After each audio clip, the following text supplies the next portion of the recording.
Simple example ಹೇಳ್ತೀನಿ. A cinema ನಾವು ಮಾಡಿದಾಗ ನೀವು ಮರ್ತೋಗಿರ್ಬೋದು, ನೀವು ಇಡೀ ಗಾಂಧಿನಗರ ನೋಡಿದವರೆಲ್ಲ ಇದು ಏನಯ್ಯ ಪಿಕ್ಚರು, ಡಬ್ಬಾ ಪಿಕ್ಚರು ಅಂತ. ನನಗೆ ಒಂದೇ ಒಂದು ಪಾಸಿಟಿವ್ ರಿವ್ಯೂ ಬಂದಿರಲಿಲ್ಲ ಆ ಪಿಕ್ಚರ್. ನೀವು ನಂಬಲ್ಲ, ನರ್ತಕಿ ಥಿಯೇಟ್ರಲ್ಲಿ ಆ ಥಿಯೇಟ್ರಲ್ಲಿರೋ ಆ ಗೇಟ್ ಕೀಪರು ಕೂಡ, ಸರ್ ಈ ಪಿಕ್ಚರ್ಗೆ ಯಾಕೆ ಸರ್ ಈ ಥಿಯೇಟ್ರ್ ಬೇಕು ಅಂತಿದ್ದೀರಾ, 2 ದಿನ ಓಡಲ್ಲ ಸರ್ ಈ ಪಿಕ್ಚರು ಅಂತ.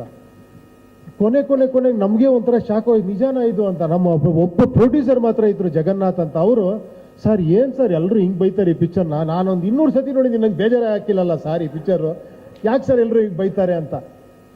ನಂಬಲ್ಲ ನೀವು, ಫಸ್ಟ್ ಸೆನ್ಸಾರಲ್ಲಿ ಆಫೀಸರು ಹೊಟ್ಟೋದ್ರು, this is unfit for release ಅಂದ್ಬಿಟ್ಟು ನಿಮ್ಗೆ ಯಾವ ಸರ್ಟಿಫಿಕೇಟ್ ಕೊಡಲ್ಲ ಅಂತ ಎದ್ದೋಗ್ಬಿಟ್ಟಿದ್ರು.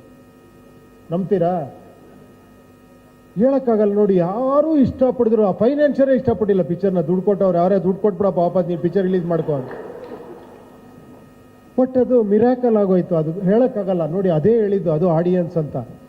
ಎಷ್ಟು ಕಾಂಪ್ಲಿಕೇಟೆಡ್ ಆಗಿದ್ರು, ಎಷ್ಟು ಚೆನ್ನಾಗಿ ರಿಸೀವ್ ಮಾಡ್ರು ಅಂದರೆ ಆಮೇಲೆ ಎಲ್ಲರೂ ಚೆನ್ನಾಗಿದೆ ಅಂತಾರೆ, ಅದು ಬೇರೆ. ಬಟ್ ಆ ಕಾಂಪ್ಲಿಕೇಟೆಡ್ ಅರ್ಥ ಮಾಡ್ಕೊಂಡ್ರಲ್ಲ 25 ವರ್ಷದಿಂದ, ಎಷ್ಟು ಗ್ರೇಟ್ಸ್ ಇರ್ಬೋದು ಅಲ್ವಾ? ನೀವುಗಳು ನಾನು ಹೇಳ್ತಿರೋದು ನಿಮಗೆ, ಎಲ್ಲ ನೋಡ್ತಿರೋರಿಗೆ. ಸೊ ಆ ನಂಬಿಕೆ ಇವತ್ತಿಗೂ ನನಗಿದೆ. ಎಷ್ಟು ನಾನು ಏನೇ ಮಾಡಿದ್ರು ಕೂಡ, ಬಟ್ ನಾನೇನಂದರೆ ಕಾಂಪ್ಲಿಕೇಟ್ ಮಾಡೋಕ್ಕೋಸ್ಕರ ಮಾಡಲ್ಲ, ಅದರೊಳಗೆ ಏನೋ ಹೇಳಬೇಕು ಅಂತ ಆಸೆ ಪಟ್ಟು ಮಾಡ್ತೀನಿ, ಅದು ಖಂಡಿತ ಅರ್ಥ ಆಗುತ್ತೆ.